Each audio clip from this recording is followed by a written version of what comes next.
Fala galera, mais um Calorologia de Geografia e hoje o nosso assunto são os mapas. E eu sei que te dá uma vontade de me perguntar, ai Vilela, se você é geógrafo e tá falando de mapa, me conta qual é a capital do Zimbábue. Me magoa não, tá? Olha só, é o seguinte, os mapas eles são um gênero textual, então eles têm uma linguagem que é bem específica. Se são um gênero textual, vamos interpretar esse texto. E se eles têm uma linguagem, vamos entender essa linguagem, porque assim tudo fica muito mais fácil. Vamos pegar o exemplo de um mapa para a gente poder falar um pouquinho melhor disso? Olha só, esse mapa aqui, ele tem alguns elementos que são elementos básicos da cartografia.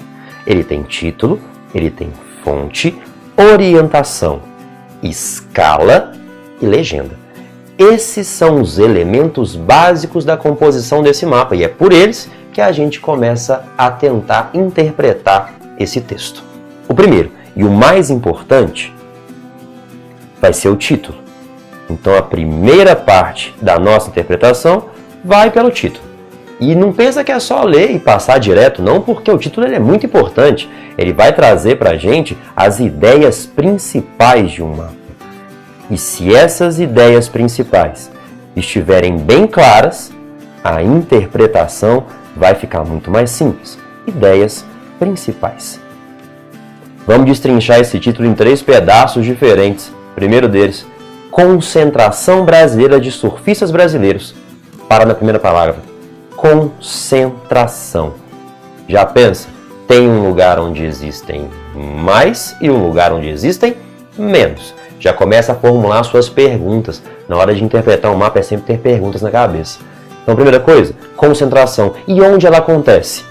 Brasileira é alguma coisa que está acontecendo no Brasil, no nosso país. A terceira parte do título é falar sobre a concentração de quê? É uma concentração de surfistas. E aí você pensa, professor, todos os brasileiros são surfistas? Não, tá? Mas alguns deles são, é uma característica de um grupo dentro do Brasil. Onde devem se concentrar os surfistas? Pergunta, o que um surfista faz? Ele surfa. Na maior parte dos casos, ondas no mar. Então, provavelmente, essa concentração maior de surfistas deve estar próximo do litoral. E é isso que a gente enxerga, só olhando pelo título. A segunda coisa, que é importante a gente dar uma olhadinha, é a fonte. Porque na fonte, a gente vai ter a origem das informações. De onde aqueles dados foram tirados. Olha que legal. Coloquei uma fonte aqui bem bobinha, mas que traz uma coisa que é muito importante. A fonte é Vilela Pesquisas, um belíssimo instituto, tá, que fez essas pesquisas em 2018. E aí se vier uma questão de falando, é possível perceber o crescimento da concentração de surfistas no Brasil nos últimos 15 anos. É lógico que é mentira, porque eu só estou falando de 2018. Se eu tivesse, ou se eu quisesse ver um crescimento, eu precisaria ter várias informações diferentes. A terceira coisa, dentro de um mapa, na interpretação, vai ser a legenda. E a legenda, ela vai ser para a gente a explicação do conjunto de símbolos que foi usado para a elaboração desse mapa. E aí você pensa, professor, esse mapa é muito fácil. Bolinhas menores, menos surfistas. Bolinhas maiores, mais surfistas. Sim, é muito fácil. É porque a legenda e os símbolos, eles já foram pensados para fazer uma relação com as coisas que existem. É sempre a mesma ideia entre os símbolos e a realidade. Por isso o mapa ele é tão fácil de ser entendido. Dentro dessa legenda, dentro desses símbolos, vamos pensar que existem o seguinte, mudando o papelzinho que está aqui. Ó. Olha só, a gente vai ter o que nós vamos chamar de variáveis visuais. Quando a gente olha para um símbolo, qual é a ideia que ele passa para a gente? A primeira coisa, tem que estar relacionado com a realidade. E são 4 tipos de ideias diferentes. A primeira, ideia de quantidade. A segunda, ideia de qualidade. A terceira, ordem. A quarta, dinâmica, movimento das situações. E aqui a gente tem um padrão. Isso é muito legal de se entender. A primeira coisa, para se mostrar quantidade, relacionando com a realidade, o maior remete a mais, o menor remete a menos. Então há uma proporção.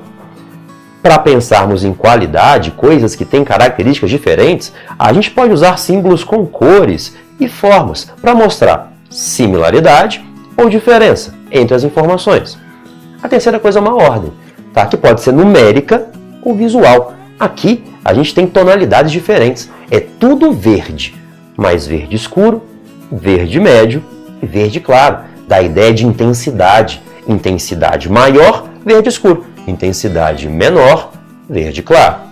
A última ideia é a ideia de alguma coisa que seja dinâmica, movimento, não está parado.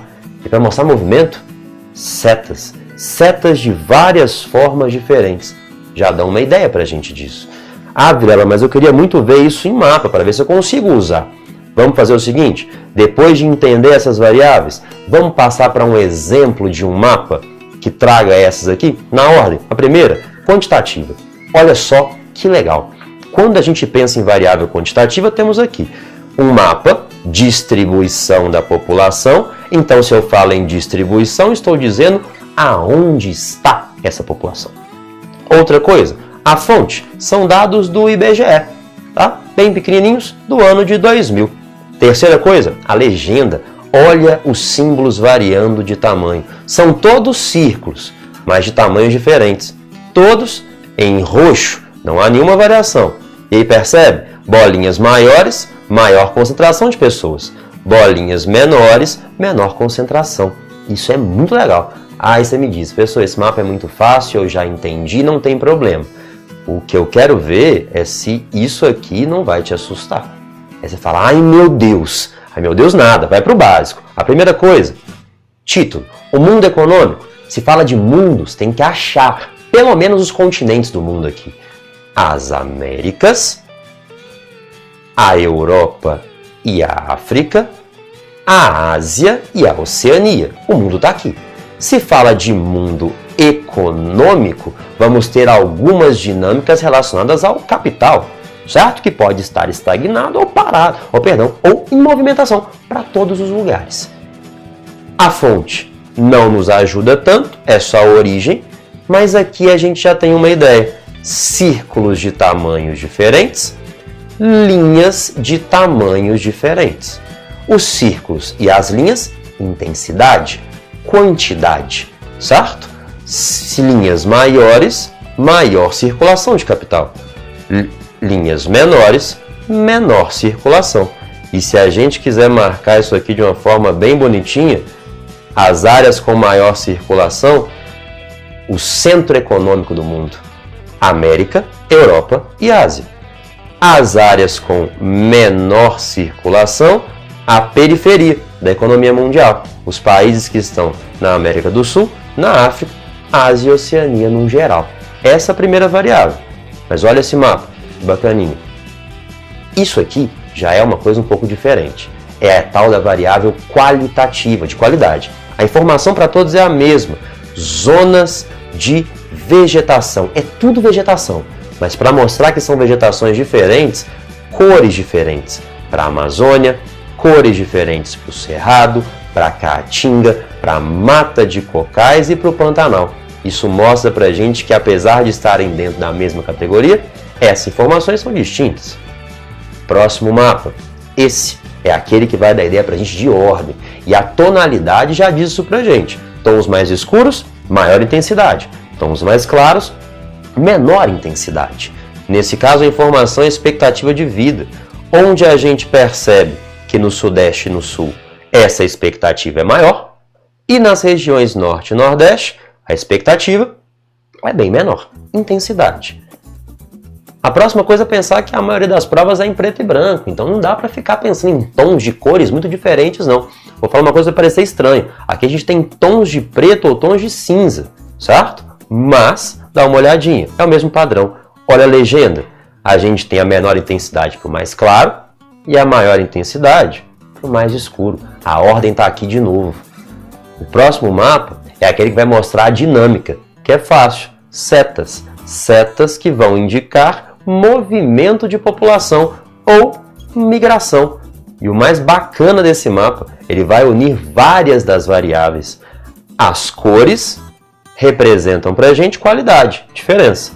As setas movimento.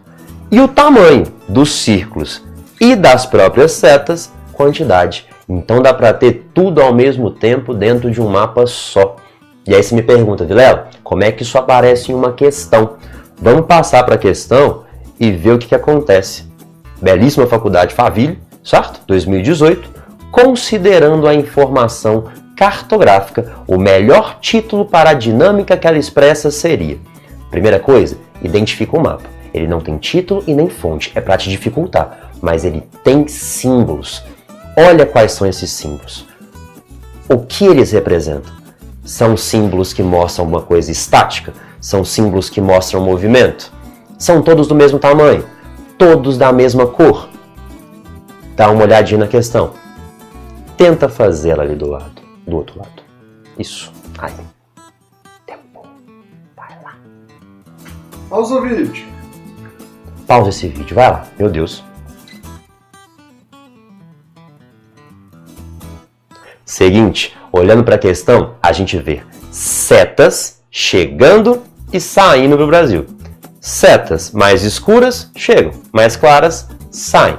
Setas maiores, maior intensidade. Setas menores, menor quantidade. Beleza? Vamos procurar isso tudo. Alguma coisa que fala de quantidade e de movimentos. Olha então o que a gente tem na alternativa C de casa. Intensidade, tamanho, maior dos fluxos, setas comerciais litorâneos, que é onde está o espaço dessas setas.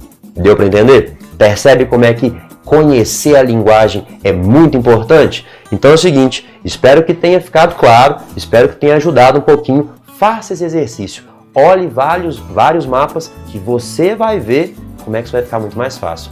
Obrigadão, até a próxima e tchau, tchau!